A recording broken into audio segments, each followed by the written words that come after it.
Olá a todos. Eu sou o professor Dr. Pablo Silva Machado Bispo dos Santos. Pertenço à Ordem Rosa Cruz, ao núcleo RJ1 da Ordem Rosa Cruz. É importante saber a nossa filiação institucional quando estamos falando de misticismo, porque a ordem é como a nossa família espiritual, não é? Bom, hoje eu vou apresentar um tema que, apesar de não estar dentro do escopo dos estudos Rosa Cruzes, ele é um tema que tem muito a ver com algumas discussões que podemos fazer a partir dele, em especial no que diz respeito à consciência, aos arquétipos, à maneira como a história do homem, individual e coletiva, se cruzam a partir de determinados elementos da realidade, que são comumente chamados de oráculos. O tarô é um desses oráculos. O tarô é um desses instrumentos e ao longo da palestra vamos ver um pouco mais sobre isso. Então permitam-me, por favor, fazer um pequeno exercício de descentração do ego e retirar o foco que está em mim e compartilhar com vocês a tela de uma apresentação que servirá de apoio para essa pequena palestra que eu pretendo trazer. Ok? Então, antes de começar, quero advertir aos senhores que essa é uma transmissão cuja responsabilidade, o conteúdo apresentado são plenamente minhas. Elas não expressam necessariamente o posicionamento da Ordem Rosa Cruz como um todo, apesar de eu já ter ministrado essa palestra em outros espaços, em organismos afiliados Rosa Cruzes, no seminário da Universidade Rosa Cruz. Mas essa não é uma palestra oficial da AMORC, perfeito? Aqui eu estou falando como professor Pablo Santos, um estudioso dos assuntos que eu vou apresentar, certo? Então, nesse sentido, para que eu não incorra no grave erro de confundir o oficial com uma iniciativa individual, eu reitero que essa é uma iniciativa individual minha, no sentido de apresentar um estudo que até tem sido objeto de discussões, de reflexões dentro de outros membros da AMORC interessados nele, mas esse é um estudo que ele parte como iniciativa individual, não devendo, portanto, ser encarado como uma atividade oficial da Ordem Rosa Cruz. Bom, sem mais delongas, pois, sendo professor, temos às vezes um vício pedagógico de explicar mais do que devíamos as coisas, eu vou compartilhar com vocês as telas que se referem ao esforço de descentração, ou seja, vocês serão privados de ter acesso à beleza de minha face e veremos o que eu tenho para conversar com vocês. Vamos então a isso. Compartilhando tela. 3, 2, 1. Foi. Aqui temos uma apresentação. Então, estou aqui. O que eu vou falar com vocês hoje, estado de consciência, esse aqui sou eu, né? Frater Rosa Cruz, cursi Universidade Rosa Cruz do RJ1, mas isso é meramente para identificação, certo? Essa é uma palestra que é de iniciativa individual. Bom, já dizia o velho Sócrates que para fazermos alguma coisa de modo bem feito, era necessário termos uma definição. Partimos de definições claras, partindo delas, temos menor possibilidade de erro. Então, eu estou trazendo aqui, antes de começar, uma definição de consciência. Consciência, então, conforme podemos ver, é um termo que possui uma multiplicidade de significados e interpretações variáveis segundo a tradição que o emprega, seja ela mística, seja ela uma tradição de caráter mais científico. A definição de consciência que vamos utilizar diz respeito à parte do ser, e nota que eu estou usando ser eu estou me referindo não a um ser qualquer ou alguma coisa qualquer na realidade, mas sim ao ser como significado não só do homem como indivíduo, mas do ser cósmico, da consciência cósmica, por detrás de todas as coisas. Então, eu entendo que o ser está dentro e fora de nós, e nesse sentido eu estou absolutamente em acordo com a definição Rosa Cruz de ser, que está dentro, fora, uma inteligência cósmica universal, que percebe a si mesmo e o ambiente, ser, que percebe a si mesmo e o ambiente, e que interage com o mesmo. Isso é a minha definição de consciência. Um instante, pois preciso me hidratar.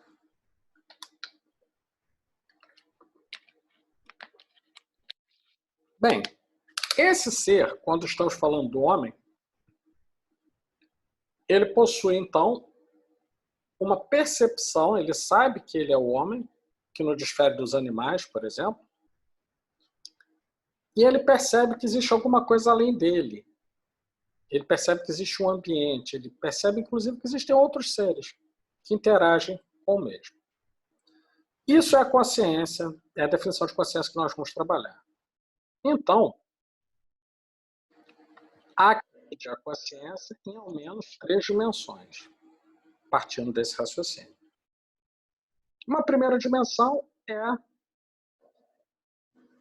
consciência objetiva, ou seja, uma consciência que é ligada ao corpo e é alimentada pelos 5 sentidos. Essa consciência é a consciência que nós temos quando estamos acordados. Quando vamos comer alguma coisa, um dos 5 sentidos é o paladar e ele nos permite diferenciar, por exemplo, se estamos comendo uma banana ou se estamos bebendo um copo de vinho. O olfato, que nos permite perceber os cheiros, o tato, a audição e a visão são os 5 sentidos da nossa consciência objetiva. Mas percebam, esses sentidos eles alimentam a nossa consciência. Eles trazem dados que o ser, esse ser em maiúsculo que está dentro de nós, transforma em alguma coisa que faz sentido para nós. Uma pessoa cega, por exemplo, está privada do sentido da visão. Não quer dizer que ela não consiga compreender, a partir dos outros sentidos, os dados do ambiente que lhe cerca. Certo? Muito bem. Passemos, então, a um outro nível de consciência, que é o da consciência subjetiva.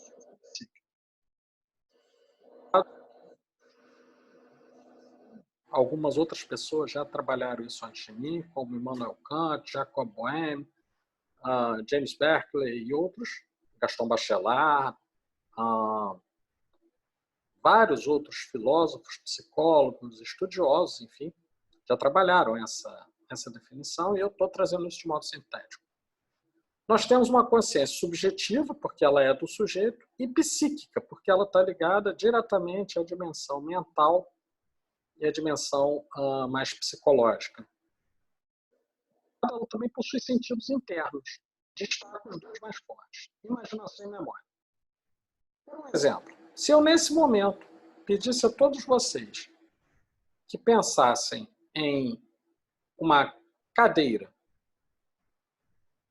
obviamente, as imagens mentais seriam diferentes de acordo com o sujeito. Mas a ideia de cadeira, vocês recorreriam à memória para se lembrar do que eu estou falando. Isso é um sentido interno. A cadeira não necessariamente está ali, mas ela, de alguma maneira, gravou impressões na mente que a memória recuperou. Essa memória recupera, e mais do que a palavra cadeira, alguns de nós vão ser capazes de criar mentalmente a imagem de uma cadeira. Quando fazemos isso, nós somos mão de um outro sentido, que é a imaginação. Inclusive, isso é muito ligada à ideia de criação mental, que eu não vou entrar em detalhes, porque esse vídeo dirigido a membros e não membros. Assim, falando curto e grosso, mal e porcamente, muito sinteticamente, na memória como base. Se eu pedir, por exemplo, para que alguém imagine a Aardvark, Se o sujeito não souber que a aardvark é o nome que os africanos dão ao pangolim, que é esse animalzinho que era traficado para a China e que dizem que foi um dos vetores principais do coronavírus, é um animalzinho que parece com um tamanduá, mas que tem escamas, provavelmente, se não soubessem disso, não conseguiriam fazer a imagem mental do pangolim, porque não tem a memória do pangolim, chamado aardvark, e nem tampouco vão conseguir fazer essa imagem mental. Então, recapitulando, temos uma consciência objetiva, com os 5 sentidos, e uma consciência subjetiva. Essa consciência subjetiva e a consciência objetiva, as duas estão em situações normais, absolutamente acionadas, quando o sujeito está desperto. Há um terceiro nível de consciência, e essa é uma dimensão que são, de alguma maneira, espiritualistas. Consciência cósmica. Consciência cósmica nada mais é do que a percepção de que existe algo para além da matéria, algo além do corpo físico. Essa consciência cósmica, ela está situada dentro e fora do indivíduo. Ela é vinculada, ela é uma extensão do ser, com letra maiúscula. A inteligência universal que está em todas as coisas. Poderia dar um exemplo da ação dessa consciência cósmica, utilizando um exemplo que está dentro do nosso corpo. Sistema nervoso autônomo. O sistema nervoso autônomo ele é responsável, por exemplo, pela regulação das batidas do nosso coração. Em situações que estão fora da vontade do sujeito, esse ritmo cardíaco se altera. Por exemplo, o sujeito às vezes não se percebe, mas há um problema que o vem preocupando e ele se torna mais taquicárdico, a sua pressão aumenta, assim como quando ele está relaxado, seu ritmo cardíaco tende a diminuir, sua respiração a ficar mais espaçada.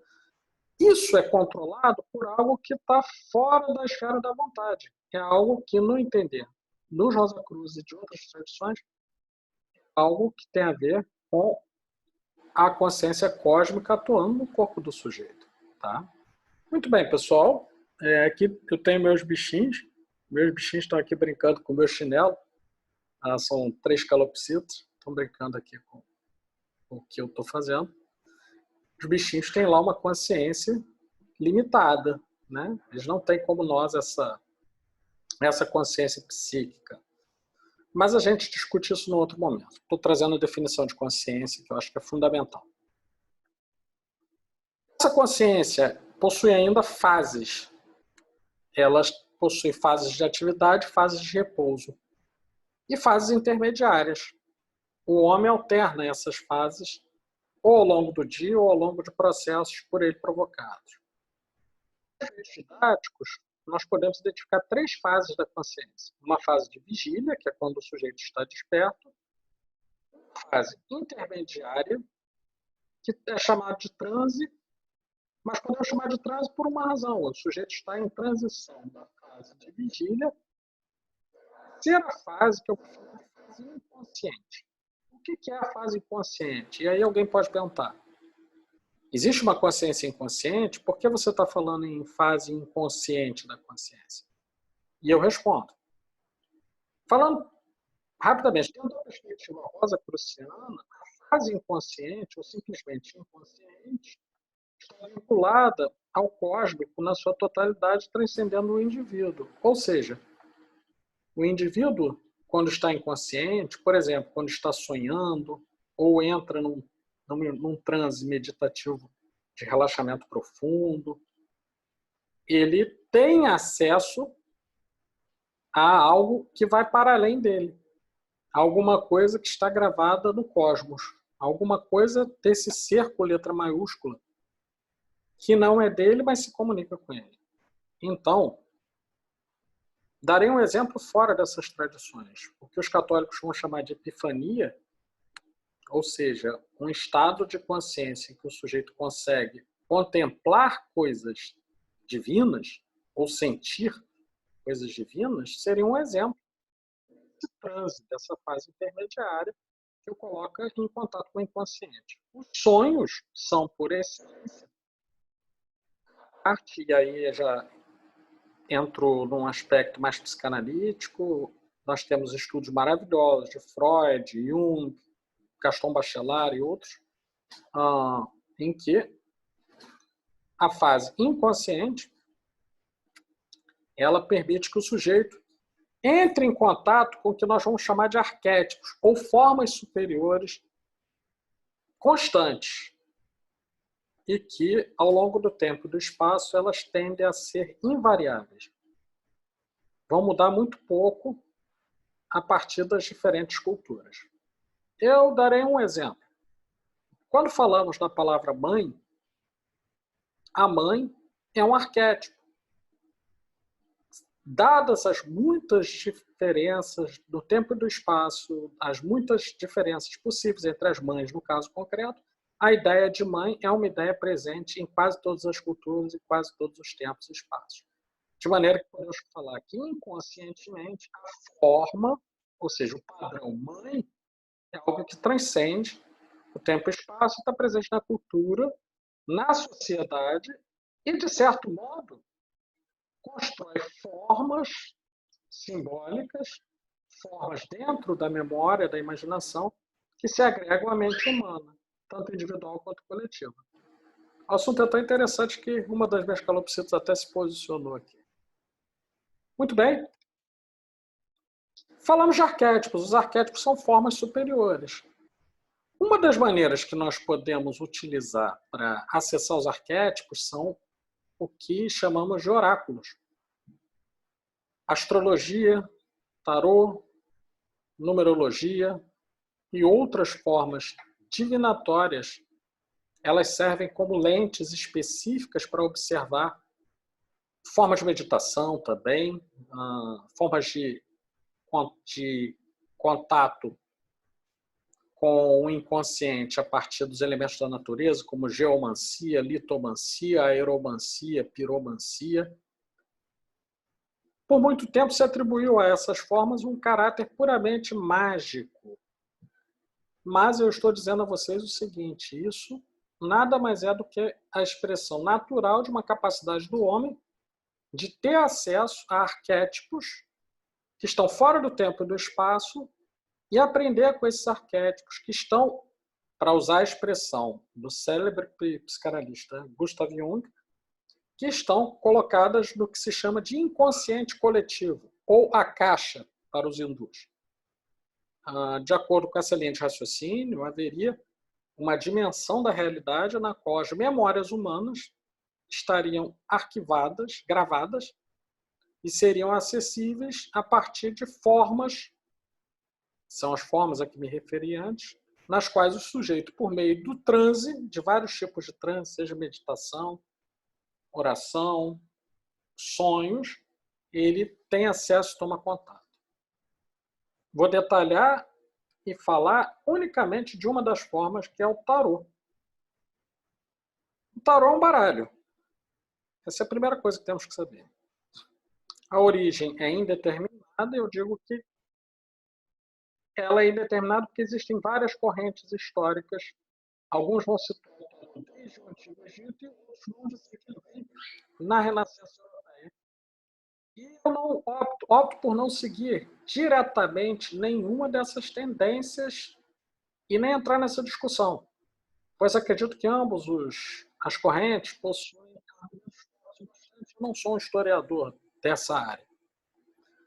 Mas eu vou seguir aqui um pouco o efeito de definição para a gente entender o que é o tarô, trabalho da Edith White no seu livro sobre o tarô, que vai situar a sua origem, isso tem dados históricos, com a configuração que nós temos hoje, que é a seguinte, são 78 cartas. As outras 56 demais cartas do baralho. E a origem, no tempo, seria a Europa do século XV. O fato é que, para além do aspecto lúdico, o tarô possui um uso divinatório, principalmente quando vamos considerar essa estrutura. 22 arcanos maiores e 56 arcanos maiores com seus 4 naipes. Ouros, copas, espadas e paus, conforme nós estamos acostumados a ver nos baralhos. Sigamos, então, que eu vou detalhar isso já no próximo slide. Existe uma perspectiva de estudo, e eu sou um dos sujeitos que trabalha com essa perspectiva, que se chama arcanologia. É uma perspectiva arquetípica, ou seja, eu quero entender os arquétipos são a finalidade, não o uso divinatório. A partir de uma perspectiva arquetípica, é possível associar o tarô à consciência humana, quando tomamos os diversos aspectos e os associamos aos 22 arcanos. O que eu quero dizer isso? Eu quero dizer que é possível estabelecer uma divisão dos referidos arcanos ligados às experiências humanas. Os 22 arcanos maiores do tarô, eles contam a história do homem. Eles contam a história de um processo que eu vou chamar de individuação, que é o processo que vai da infância até a idade adulta, que para alguns nunca chega, mas que arquetipicamente é a história do homem se tornando homem. É a história do ser humano se tornando ser humano. E o tarô retrata nas suas 22 cartas as experiências mais marcantes nesse processo. Então, nós podemos dizer que, no que diz respeito à consciência psíquica, especificamente, o tarô ele narra a jornada do homem no mundo terrestre.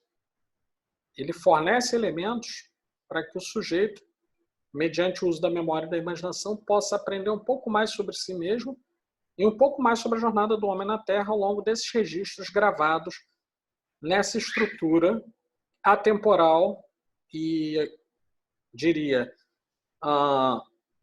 espacial, né? Fora do espaço, fora do tempo, mas que se aplica aos diversos tempos e espaços.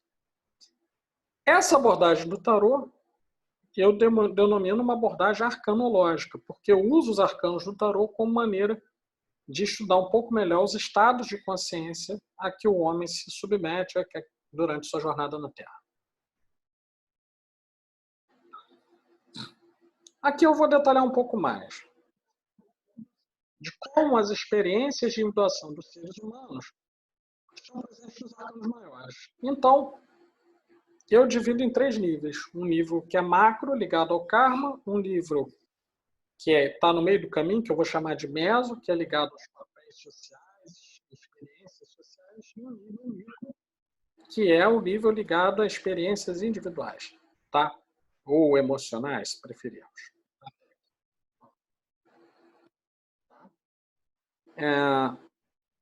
Os arcanos maiores ligados ao karma. A justiça.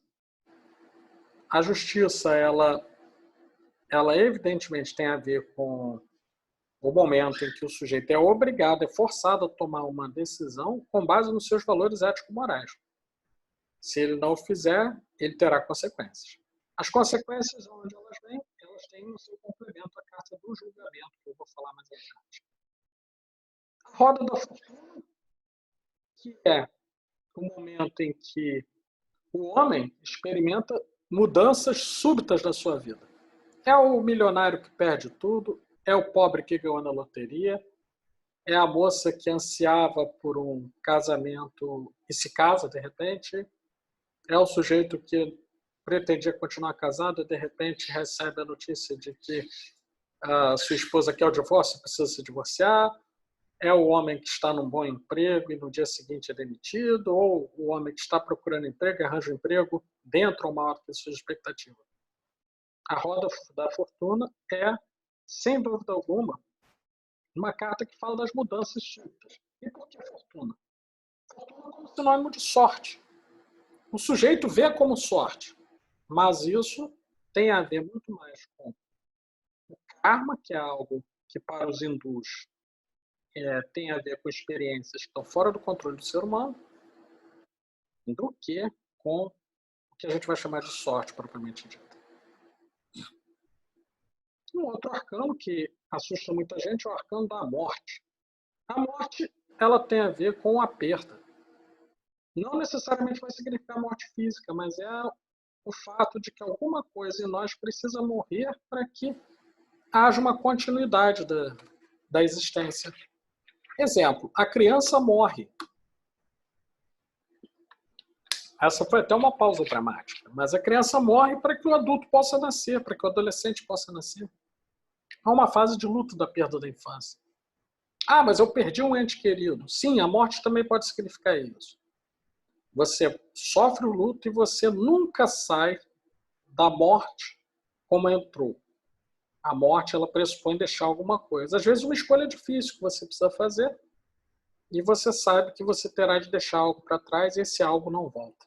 É uma experiência kármica e que todo mundo vai passar em algum momento por isso. O julgamento. O julgamento é, conforme disse, a carta da justiça. A carta da justiça. Você tomou uma decisão e, entre aspas, você plantou alguma coisa, na carta do julgamento é hora de colher. Você colhe os resultados de ações passadas suas. Às vezes você não se lembra delas. Às vezes as conexões que não são lineares, não é uma relação simples de causa e efeito. Às vezes as conexões sua memória, não quer dizer que não existam. Tem conexões ali. Então o julgamento está sinalizando isso.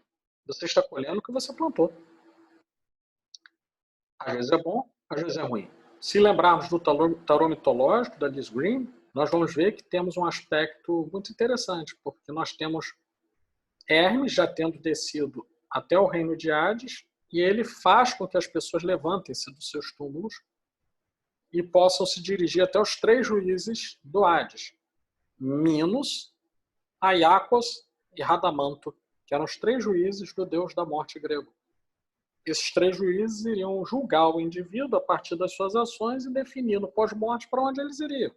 Se iriam para os campos elíseos, que era equivalente ao nosso paraíso, se eles iriam para o fundo do Hades, né, para os lugares de sofrimento, ou se ficariam vagando num local intermediário que eram as margens do rio Estige, o rio dos mortos. É o julgamento. Em algum momento o sujeito colhe os resultados. De um modo mais concreto, o julgamento diz respeito a consequências de nossas ações. Vou dar um exemplo clássico. O indivíduo nasce em uma situação de extrema pobreza, de dificuldade de acesso a estudo, dificuldade de acesso a bens culturais. Porém, ele toma decisões, e aí eu vou sinalizar para a Carta da Justiça, de seguir um caminho de disciplina, retidão ética, esforço, e consegue, vejam, nem sempre é o caso, mas estou dando um exemplo de onde isso acontece. Ele consegue vencer essas dificuldades e chega a se tornar alguém respeitado e bem-sucedido. A carta do julgamento simboliza isso. Ele conseguiu.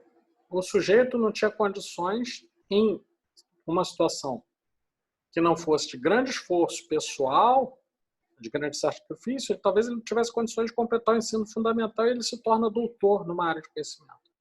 Olha o julgamento atuando aqui. A torre. A torre é das cartas mais difíceis. A torre sinaliza o seguinte: aquilo que não é sólido, aquilo que não foi construído solidamente, para usar uma parábola cristã, que exemplificaria essa carta da torre, eu diria o seguinte, parafraseando Jesus na Bíblia, não vou citar, porque isso não é uma aula de catecismo, mas direi: o homem prudente edificou sua casa sobre a rocha. O homem imprudente edificou sua casa sobre o pântano. Veio a enxurrada e levou a sua casa. A carta da torre se refere ao homem imprudente. Aquele que constrói qualquer coisa, seja a sua reputação, sobre bases frágeis, sobre mentiras, sobre uma falsa imagem de si mesmo, seja o sujeito que construiu sua vida financeira a partir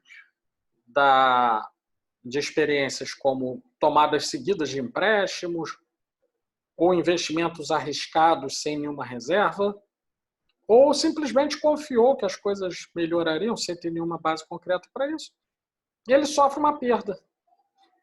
A torre está dizendo o seguinte, no popular, na expressão popular brasileira, a torre, para quem quiser lembrar desse arcano, é: a casa caiu. Não tem o que fazer, a casa caiu. E realmente, aquilo que você não tinha como sólido vai cair, vai ser destruído, você precisa começar do zero. Temos 3 cartas aqui que podem nos auxiliar muito. A primeira delas, a carta da Lua. A Lua é comparável ao momento em que o indivíduo precisa andar, mas ele está paralisado, porque ele não tem certeza. Tudo é incerto, tudo é como a luz fraquinha da lua numa floresta. Ela ilumina muito pouco, você tem mais sombras do que luzes para guiar o seu caminho, você sente dúvida. A lua é uma carta essencialmente feminina, ela tem muito a ver com o inconsciente, então ela significa que nesse momento aqui você precisa confiar em capacidades que não são as dos seus sentidos. Você precisa confiar ou na sua intuição ou na sua fé.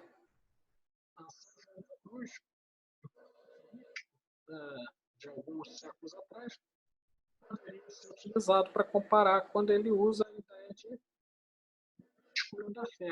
A lua é a noite escura da fé, você não tem visão de nada, você só pode confiar que aquela escuridão em algum momento passa.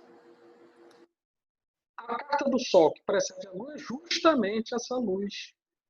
O Sol é, ao mesmo tempo, a compreensão rápida de uma situação que você não entendia, quanto a iluminação, do ponto de vista místico. O Sol se refere a isso, você se torna um iluminado, você passa a dominar as verdades universais e você transcende o estado da confusão que estava na Lua. Quando ele surge numa leitura, ele geralmente aponta ou para uma melhoria ou para uma solução de continuidade positiva. É um momento em que você, se você tem a roda da fortuna aqui, é um momento que você subiu na roda da fortuna e conseguiu chegar mais próximo possível da luz. É talvez uma das cartas mais positivas do tarô. E o mundo, que ele é representado pelo Ouroboros, ele é nada mais, nada menos do que uma carta que tem a ver com o encerramento de um ciclo. É o final feliz, é para o estudante a conclusão de um curso, é a conclusão de um grau iniciático para alguém que é de uma ordem iniciática, é uma ordenação para um religioso, mas ele te mostra o seguinte, a jornada não terminou. Você encerrou um ciclo e vai ter que começar de novo a partir de desafios maiores. Exemplo, o sujeito tem um filho. As coisas não param por aí. Ter um filho é uma alegria, te coloca numa nova fase da vida, mas aí vem outros desafios. Assim. O mundo é isso. É essa característica kármica de encerramento de ciclo e começo de outro. Falamos de arcanos ligados ao karma, vamos falar de arcanos ligados a papéis sociais. O louco não é somente o maluco. Ele é uma das cartas mais poderosas do tarô, porque ele tem todas as potências dos outros 21 arcanos, e ele tanto pode ser o número 0 quanto o 22. Existe até uma expressão popular que associa louco ao número 22. Não está totalmente errado. O louco, ele representa aquele sujeito excêntrico, ele representa o insight da iluminação criativa que te faz ter uma ação pouco ortodoxa. Ou uma ação que é pouco ortodoxa, mas por ser refletida não dá certo e é simplesmente vista como estranha. Devemos ter em conta que muitas vezes aqueles que são vistos como loucos num determinado momento histórico, eles posteriormente são descobertos como gênio, mas aí já passou. No momento em que o sujeito estava vendo aquele papel social, ele era um louco. Vou dar um exemplo de Louis Pasteur. Louis Pasteur, inventor do processo de pasteurização, por isso tem esse nome, num dado momento, com o microscópio, ele descobre que em um pedaço de carne em putrefação, várias coisas se mexiam muito rapidamente, saindo e entrando daquele tecido. Eram as bactérias. E ele descobre que se ele aquece aquilo e ele resfria muito rapidamente, para essa circulação daqueles animais, daquelas coisinhas, daquelas bactérias. Quando ele vai divulgar essa teoria, ele é chamado de louco. E até os médicos riam dele, diziam, não, vamos fechar a porta durante a cirurgia, senão os bichinhos do Louis Pasteur vão entrar aqui e vão nos atrapalhar. Bem, é graças a Louis Pasteur que nós podemos tomar nosso leite de caixinha, que nós podemos ter objetos cirúrgicos esterilizados, etc. Mas naquele momento ele era o louco, era o excêntrico, era aquele que não se enquadrava nos padrões sociais vigentes. Se o louco essa característica, o mago, por sua vez, ele é quem domina os saberes práticos. No português popular, sujeito safo. Pode ser um mago? Pode. Mas pode ser também um mágico, um embusteiro. O mago é alguém que, teoricamente, tem a mestria dos 4 elementos, mas não necessariamente ele fez um trajeto regular. Ele não é um sacerdote, ele não necessariamente vai ser alguém que recebeu uma ordenação iniciática. A iniciação dele é prática na vida. A expressão que pode caracterizar um mago é o se vira. E diríamos, é o sujeito que se vira muito bem. Mais uma vez citando o tarô mitológico da Liz Green, nós temos Hermes como o mago por excelência. Hermes era o senhor das encruzilhadas. Qualquer semelhança com a divindade afro, Exu, não é mera coincidência. Isso demonstra que existe um inconsciente coletivo.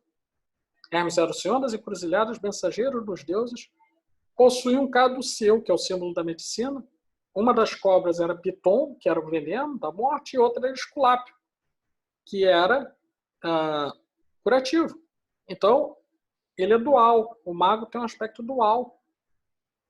Ele é um sujeito de grande habilidade. Ele simboliza um papel social de alguém de grande habilidade, mas não necessariamente um sujeito de conhecimento formal. Quando falamos da sacerdotisa, é um arcano feminino, mas é um arcano que possui um papel social muito ligado à mãe, muito ligado a mulheres fortes, muito ligado a mãe não, me desculpe, muito ligado a sacerdotisa mesmo, né? A mulher que se dedica ao estudo, à religião, ao aprendizado, mas também tem a ver com o recolhimento interior necessário para todo aquele que deseja entender essa sabedoria interior. A sacerdotisa é a Sofia, é o conhecimento que se manifesta no ser quando o ser está absolutamente envolvido, e aqui tem um caráter mais formal, num estudo mais religioso, secular ou até místico, mas é um momento de introspecção. A sacerdotisa é o papel social daquele sujeito que ele, geralmente uma mulher, geralmente um arcano feminino, ele tem a virtude da paciência e da introspecção. O hierofante é diferente. O hierofante, se a sacerdotisa é oculta, a sacerdotisa ela é pura. A sacerdotisa é a vestal do templo, é a grande sacerdotisa que está lá na biblioteca do templo, estudando, é a freira na Igreja Católica, por exemplo. O hierofante não. O hierofante, ou o Papa, em alguns tarôs aparece como Papa, ele é não somente o sujeito que possui esse conhecimento, mas é um conhecimento geralmente ligado a uma tradição. Opa, deixa eu dar uma voltada aqui. Ligado a uma tradição, como um Papa, numa ordem iniciática, ele é o grão-mestre. Se formos pensar numa universidade, ele é um reitor. Ele é o sujeito que ele tem o conhecimento. Ele possui o conhecimento e é um conhecimento reconhecido. De maneira que ele aconselha e ele, às vezes, dá ordens. Mas, veja, não é uma ordem administrativa. É uma ordem de comportamento. Ele é um sujeito, é um capelão, por exemplo, é um sujeito que ele tem uma autoridade espiritual, psíquica. O ditador é o contrário. É alguém que tem um poder temporal. É o chefe da empresa, é o presidente de um país, é o governador de estado, é o prefeito, é o diretor administrativo, é alguém que tem um poder reconhecido, mas não um poder espiritual, um poder da ordem. É um grande militar, é um general, é alguém que te dá uma ordem, uma figura profundamente masculina. E a palavra-chave, se no caso do hierofante, a palavra-chave para entender esse arcano, a palavra-chave é conselho, é estudo, é reconhecimento, a palavra-chave do imperador é controle, ele é um executor, ele executa. Ele faz muito bem, inclusive, executar as ordens de um hierofante. Vou dar um exemplo sem identificar tempo, espaço e nem pessoas. Pode muito bem ser que um determinado líder de uma religião dê uma ordem a um determinado presidente para que este mantenha os seus templos abertos no momento em que todos os demais estabelecimentos que aglomerem pessoas estão fechados. Eis o poder do hierofante. E o imperador, ou o presidente, que aí está representado por um presidente, vai cumprir a ordem. Não menosprezemos, então, é a lição que temos, nenhum nem outro poder. A autoridade espiritual e a autoridade material possuem um par de equivalência, por assim dizer. Bom, a imperatriz, ela, se a sacerdotisa é uma mulher em recolhimento, é uma moça em recolhimento, é a vestal do templo, a imperatriz é a mulher que completa a sua trajetória como mulher. Ela é mãe, geralmente está ligada ao arquétipo da mãe, ou de uma mulher que sabe muito da experiência feminina, do sagrado feminino, de como as coisas se desenvolvem, e ela passa esse conhecimento. A imperatriz é inclusive representada pela deusa Deméter, no tarô mitológico. Então, a imperatriz, sem dúvida alguma, é um arcano muito importante. Quando ele surge, ele pode indicar uma experiência de maternidade ou a experiência de uma mulher, como se diz hoje, se tornar empoderada. Uma mulher que tem um domínio que vem a partir do ponto de vista feminino. Uma carta profundamente feminina e uma carta de poder feminino. É o par do imperador. Alguém pode pensar, poxa, mas no mundo os homens é que mandam, né? Os homens é que mandam. Nós vivemos uma sociedade patriarcal. E aí eu pergunto, vai olhar a realeza britânica. O lema da realeza britânica é God Save the Queen. Ou seja, Deus salve a rainha. A figura de protagonismo é a rainha. O rei meramente executa o que a rainha fala. É um exemplo. Certo? Dentro de casa. Muitas vezes o marido é um sujeito que vai para a rua,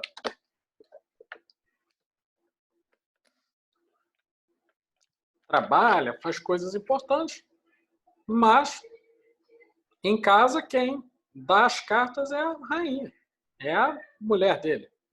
É a imperatriz, é o arquétipo da imperatriz. Por último, temos o arquétipo do eremita.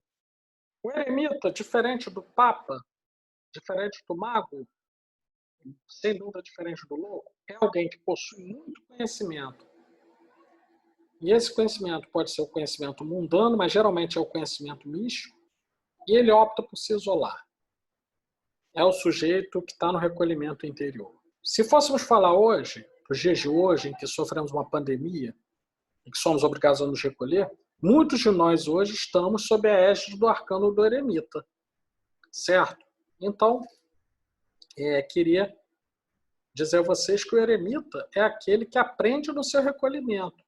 Não o recolhimento imposto por alguma necessidade sacerdotal, ou iniciática, ou mística, mas é uma vontade do sujeito de aprender a entrar em contato consigo mesmo e desenvolver sabedoria. Geralmente está isolado, as pessoas precisam ir até ele. E nem sempre ele é fácil de achar. O Papa não, todo mundo sabe onde ele está. Tudo que ele fala é divulgado. O eremita não. Para os místicos, para quem tem uma perspectiva mais mística, eu diria que o eremita é o mestre interior. É aquela consciência interior, é aquela voz interior que te diz o que fazer. E às vezes você nem estava pensando nisso. É o eremita, é o mestre dentro do sujeito. Tá? E alguém que ocupa esse papel social do eremita é alguém que necessariamente é uma pessoa que está diante de uma posição social em que age de forma recolhida e de acordo com as instruções do seu mestre interior. Às vezes um sujeito desse é um grande mestre do conhecimento, seja qualquer das suas formas, mas é alguém que optou por deixar isso quieto. Entendeu? As pessoas muitas vezes nem percebem. Quantos homens humildes nós passamos pela rua, quantas mulheres humildes nós passamos, eles não estão paramentados, eles não estão fazendo pregações, mas são pessoas altamente evoluídas e sábias. Possuem uma sabedoria que às vezes é maior do que de muitos de nós que estudamos décadas para entender alguma coisa. Eu, particularmente, estudo tarô há 30 anos. Né? Mas pode muito bem ser, como já tive a oportunidade de presenciar, pessoas que não fizeram um décimo do estudo que eu tenho, e aí, durante uma tiragem, um sujeito me mostrava alguma coisa que eu não tinha visto. Né? Aprendi muito com pessoas assim. Passemos, então. Por último, vou falar dos arcanos maiores ligados a estados subjetivos, a estados do sujeito. Tá? E aí, nessa primeira, que eu vou dividir em duas, essa palestra, porque tem limite de gravação, mas assim, nessa história do homem, eu vou falar agora das experiências mais marcantes no nível individual. Então, são arcanos maiores ligados a estados subjetivos de consciência. O primeiro deles, a temperança, arcano 14, representado no tarô mitológico pela deusa Ísis, tem uma relação simbólica com o signo de Aquário, porque nós estamos vendo uma figura que derrama um líquido de um lado para o outro lentamente. A mensagem da temperança é de que existe uma transformação acontecendo no sujeito, mas ela é tão lenta que o sujeito não percebe. É um processo de amadurecimento. Você não se torna de criança para adolescente, ou de adolescente para adulto, ou de adulto para idoso de uma vez só. São processos cujo estado de consciência aqui, ele só se percebe ao final. Eu vou dar um exemplo. Eu só percebi que eu não era mais criança quando as pessoas começavam a me chamar de senhor na rua, sem me conhecer. Alguma coisa aconteceu em mim. Alguma coisa aconteceu. Eu já não era mais o menino Pablo. Eu era o Pablo. O senhor Pablo. Às vezes ainda tomo susto, porque para mim, honestamente, eu não dou esse valor todo a título, mas quando tenho a oportunidade de ir para fora do país e fazer algum evento acadêmico, as pessoas me chamam de doutor primeiro. E aí eu penso, caramba, por que estão me chamando de doutor? E aí eu me lembro, caramba, vocês estão me chamando de doutor porque eu estudei um tempão, ganhei um doutorado. Perceba, o processo já passou. Aquela alquimia, que ela é ao mesmo tempo espiritual, física e psíquica, já se deu. E a carta da temperança tem também uma mensagem. A mensagem é: as coisas vêm no seu tempo e não no nosso tempo. É ótimo para quem tem ansiedade meditar no arcano 14, porque ele está te dizendo que, para usar uma expressão muito comum aos cristãos, o que manda não é o tempo cronológico, o tempo de Cronos, mas sim o tempo Kairos, ou o tempo de Deus, ou o tempo cósmico, por assim dizer. Passando para a carta da força. A força é a carta em que você é literalmente forçado a frear os seus instintos. Senão há consequências piores. E mais, a partir desse momento que você freia os seus instintos, você tem condições de frear os seus instintos para atingir algum objetivo. Exemplo, você chega um dia no trabalho e no momento que você está prestes a sair, faltam 10, 15 minutos, seu chefe chega e diz: olha só, você precisa acabar esse relatório aqui. E você percebe que você vai ter que ficar mais umas 3 horas trabalhando lá. Você estava doido para ir para casa numa sexta-feira. Você tem 2 opções. Ou você vai dizer um palavrão para o seu chefe, ou até agredi-lo, e aí ele tem um instinto vindo em você de revidar aquilo que aparentemente é um abuso. Ou naquele momento você vai segurar, vai dar uma resposta educada para tentar se evadir da situação, ou mesmo vai segurar e fazer a tarefa. Eis a força aparecendo aí. Às vezes vem alguém, você está no trânsito, o sujeito te fecha no trânsito. Naquele momento você tem a vontade de bater com o carro, de descer e brigar com o sujeito, etc. Mas você se segura porque sabe que tem consequências. Ou, às vezes, a força significa uma privação que o sujeito se impõe para atingir um objetivo maior. Falando diretamente para as moças, quantas mulheres ao olharem a forma dos seus corpos, não pensam, poxa, eu vou comer menos, hein? Preciso emagrecer. Vou segurar minha vontade de comer doce para chegar no verão e ficar bonito. Não estou entrando no mérito disso, do quanto isso é ou não relevante. Cada sujeito tem como analisar a relevância das suas ações. Eu não posso analisar. Mas é um exemplo da força. A carta dos enamorados é uma carta que engana bastante. Quem vê essa carta normalmente pensa, meu Deus, que coisa romântica, eu vou casar. Vou arranjar um namorado, vou arranjar uma namorada. E não necessariamente. A carta dos enamorados ela está indicando uma escolha. E uma escolha com grandes consequências. Tá? Essa escolha que é feita, o indivíduo, antes de fazê-la, não tem noção da consequência que virá. Eu vou dar como exemplo, mais uma vez, o tarô que eu mais gosto, que é o tarô mitológico, da Liz Grinch e Elizabeth Sharman Burke. Nela nós vemos a história de Paris. O jovem Paris, que é chamado para escolher qual das três deusas era mais bonita. Atena, Hera ou Afrodite. Cada uma ofereceria a ele um dom. Hera, mulher de Zeus, diz a ele, se me escolheres, serás rei. Terás o maior reino de toda a terra para dominar. Atena faz outra proposta. Diz assim, se me escolher, eu te transformarei no maior de todos os guerreiros e mais inteligente de todos os estrategistas de todos os tempos. E vem Afrodite, que estava lidando com um rapaz, a flor da pele, os sentidos e sentimentos. Ela simplesmente faz cair em suas vestes, mostra a sua beleza de deusa do amor e diz, se me escolheres, terá uma mulher quase tão bela quanto eu. O príncipe Paris escolhe Afrodite. E ao escolher Afrodite, começa a guerra de Troia, porque Afrodite concede a ele a graça da Helena de Troia, mulher de Menelau, se apaixonar por Paris e Paris fugir de Troia. Né? Ou melhor, fugir para Troia. Desculpa, fugir de Troia para rumo a Atenas. E aí, quem quiser saber mais, por favor, leia Homero. Mas percebam, quando Paris faz a escolha, ele não tinha noção de que essa escolha, motivada só pela sua vontade, iria trazer uma guerra. E é o que acontece. Muitas vezes estamos diante de situações em que precisamos escolher com algo maior do que nossa vontade, pois os desdobramentos são muito maiores do que parece. Passando para o carro. O carro tem a ver com eventos rápidos, súbitos, que nos atropelam ou em que nós atropelamos os outros.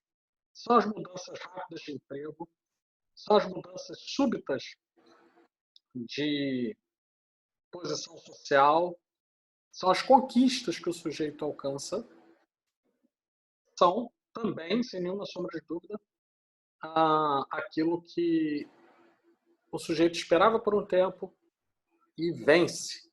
Mas é uma vitória que tem um preço, hein? É uma vitória que não é uma vitória fácil, não. Tá? O carro, ele vem, se a gente olhar o carro do tarô mitológico, ele é representado pelo deus da guerra, o deus Ares. E ele está numa carruagem, um cavalo preto e um cavalo branco, sendo conduzidos os dois, cada um querendo correr para um lado. E ele quer ir para frente. Então ele precisa de força para administrar esse fluxo da vida. O carro tem a ver com isso. Você está sendo levado num fluxo que é mais rápido do que você entende, você precisa assumir as rédeas da própria vida. É o indivíduo que precisa encarar a decisão, encarar a responsabilidade pela direção que toma da sua vida. Nunca é fácil. Se o carro é uma carta muito ativa, o enforcado é uma carta passiva. Aliás, o enforcado é uma tradução muito ruim, que boa parte dos tarôs brasileiros fazem. O certo seria o apendurado. Porque a carta, tanto no tarô de Marseille, como em outros, ela vai elogiar um sujeito que está de cabeça para baixo, os pés estão para cima e você está de cabeça para baixo. É o mundo virando de ponta cabeça. É a realidade tirando você de ação. Normalmente são longos períodos de espera Você é forçado a sacrificar a sua vontade, é forçado a sacrificar aquilo que você gostaria de fazer, porque você simplesmente não consegue. As coisas, o mundo decide por você. Vou dar um exemplo pessoal. Não vou entrar em detalhes, mas eu, de 2017 até o comecinho de 2019, eu estive incapacitado por motivos de saúde. Um problema muito grave de saúde, que ainda repercute. Mas eu fui obrigado a ficar mais ou menos um ano parado em casa. É um enforcado. Você quer andar, você quer trabalhar, você quer fazer as suas coisas, e você não pode, você não consegue. No nível coletivo, eu diria sem nenhuma sombra de dúvida que tem muito a ver com o momento em que nós estamos passando. Que o enforcado é isso. O tempo está parado. Nós não podemos sair. Tem um evento lá fora que diz que se você sair, você está arriscado a morrer. Então você tem que se reinventar. Você tem que aceitar esse momento kármico que tira você do convívio social. Tá? E é um estágio, realmente, de aflição e que o tempo passa muito devagar. Se usar o tarô mitológico como metáfora, vamos lembrar que a carta do enforcado é Prometeu. Prometeu foi punido por dar o fogo aos homens, e aí como ele ficou? Ele ficou pendurado num rochedo, de cabeça para baixo. Todo dia, toda noite, todo dia vinha uma águia e bicava o fígado dele. Como ele era imortal, ele ficava sentindo aquela dor ao longo do tempo, à noite. Quando chegava o dia seguinte, ele estava curado, vinha a águia e bicava de novo. O que eu estou chamando disso? É um estado de aflição em que você tem a sensação de que isso nunca vai passar. Mas as coisas passam. Essa é a mensagem do enforcado. A temperança te indica isso. As coisas passam mais lento do que gostaríamos. E aí você está no estado de consciência que a tua consciência temporal está quase suspensa, dada a necessidade de inatividade. O enforcado pode ser, por exemplo, significar até um sujeito que entrou em coma. Ele não está morto, mas a vida dele também não está restaurada enquanto ele não sair daquele estado de inércia, de inatividade, etc. Bom, o diabo é assustador, né, gente? Poxa, como é que o diabo é assustador? Não há quem não tenha medo do diabo. Eu brinco dizendo que o diabo não é tão feio quanto parece. E eu não sou satanista nem tampouco luciferino. Eu estou dizendo o seguinte, a mensagem da carta do diabo, ela tem a ver com os impulsos mais primitivos que o sujeito possui e que eles vêm à tona sem o seu controle. Podem ser impulsos sexuais, geralmente sexuais, impulsos de agressividade, impulsos de abuso de poder. Eles vêm à tona e o sujeito não consegue controlar. Nesse sentido, quando isso acontece, esses impulsos, eles trazem para o sujeito uma série de implicações.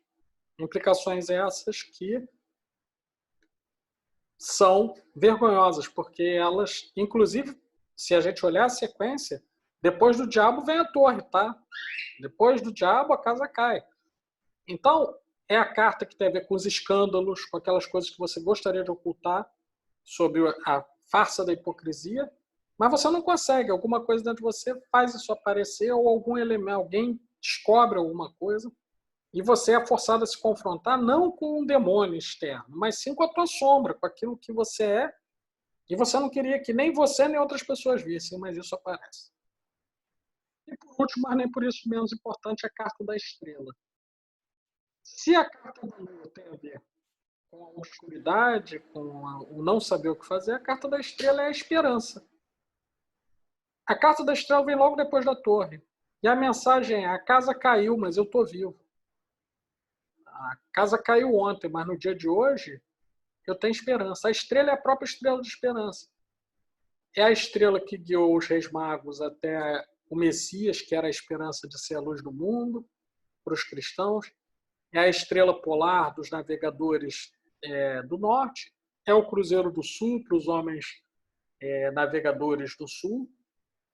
É o céu estrelado que, quando você está num local que você não conhece, você pode usar as estrelas para se orientar e saber em que direção está indo. E é a que tem a mensagem da esperança, né?